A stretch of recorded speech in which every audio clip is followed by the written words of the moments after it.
And we're back with California Congressman Adam Schiff, the top Democrat on the House Intelligence Committee. Congressman, I want to start with a deadline that has passed. The committee has asked the FBI and the Justice Department 3 times now to give documents related to the so-called Trump dossier. This is the salacious set of allegations and the FBI has not responded. What's going on? Well, this is a subpoena that was issued by our chairman, and what's unusual about it is the chair recused himself, or so we thought, from the Russia investigation. He's issued a subpoena to the Attorney General, who has also recused himself. So we have 2 people recused that are seeking documents or refusing to provide documents on an investigation they're supposed to be uninvolved with. But more than that, I think what is really at heart is an effort to discredit Mr. Steele. In essence, also to put the government on trial as a way, I think, of distracting our focus from looking into what Russia did during the election. Mr. Steele being the author of that dossier. Yes. Let me ask about another development this week. Facebook turned over some information related to Russian efforts to influence the election. What exactly did they turn over, and why is it important? They're providing us with all of the commercials that Russia used on its platform. But I think what's important for people to know is there are a couple real significant issues here.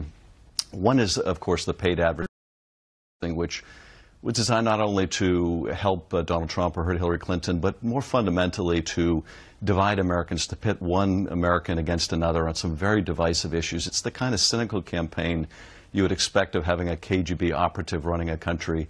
There's a lot we don't know yet about it. I think we know only the minimum of the advertising, and of course advertising was only one method the Russians used on social media, and this was only one platform. But there's also an issue about the use of Facebook's algorithms and the way it tends to potentially reinforce people's informational bias. And this is a problem that goes well beyond Russia. But in one example, if you were looking or interested in an article about Hillary Clinton's health, would the Facebook algorithms result in you seeing a lot more stories about Hillary Clinton's health and reinforce a misperception or inaccurate information?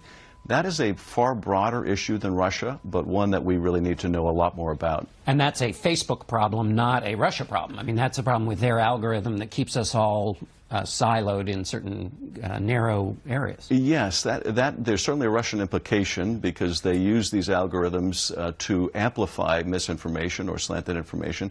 But it's far broader, and we have to ask, is this in our society's interest to create these informational silos? What's the impact, though, of these Russian Facebook ads? I mean, is anybody saying that they had any influence on the election that changed the outcome in any possible way? It seems a small amount to have done anything like that. Well, first of all, that small amount is only what Facebook has thus far confirmed came directly out of Russia.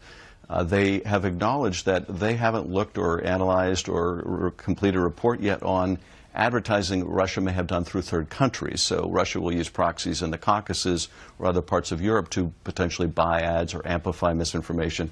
And of course, this is just one platform the Russians were using. This has nothing to do with the Russian use of bots on Twitter.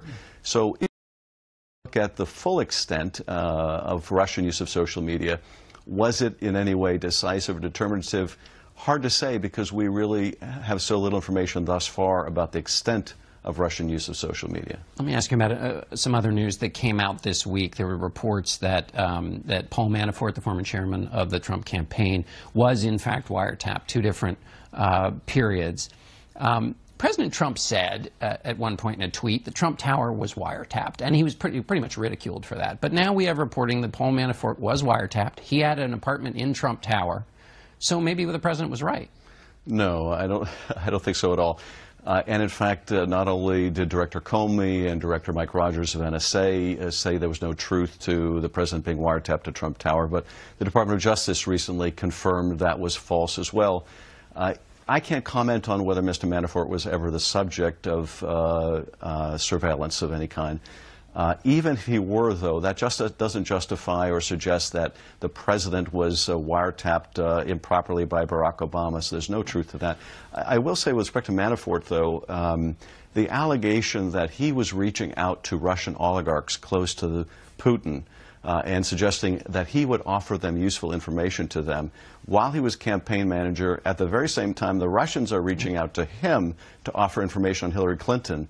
that is of deep concern to us. But just going back to the president for a minute, I mean, he said Trump Tower was wiretapped, and Manafort lives in Trump Tower. I mean, it might not be precisely letter for letter what was going on, but it's a heck of a lot closer than what people were originally ridiculing the president for. Well, I think this is far from, an issue of whether it's letter for letter. The president suggested that Barack Obama was illegally wiretapping him.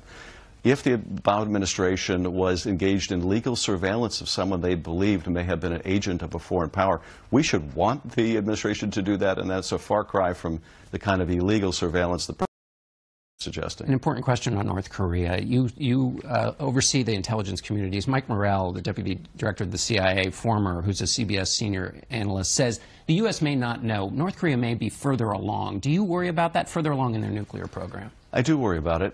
We have imperfect vision on what North Korea is doing, but we have to assume that in the near future they're going to be able to marry that nuclear technology with their ICBM technology. So whether they're further ahead, we have to presume that may be true, and we need to act accordingly. All right, Congressman, thank you so much for being with us.